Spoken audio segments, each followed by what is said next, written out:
2021 Blackjack Metallic Fat Boy 114.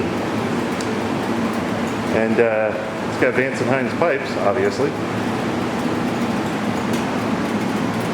It's got a lot of nice accessories on it. It's got front and rear LED turn signals.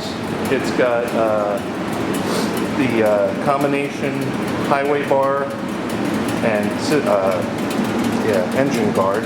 And he also went a step further and put the highway pegs on it anyway. So you got two places to put your feet on the highway. Sounds really nice. It's got a custom seat with a driver backrest.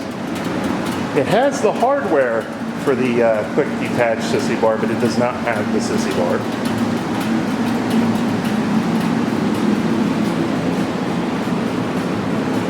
Has a chrome upper belt guard. And it is in really nice shape.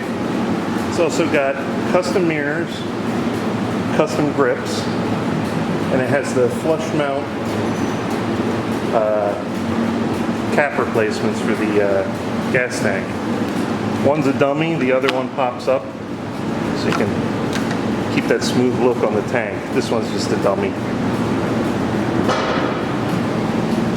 Really nice Fat Boy. So if you're interested, come on in and check it out.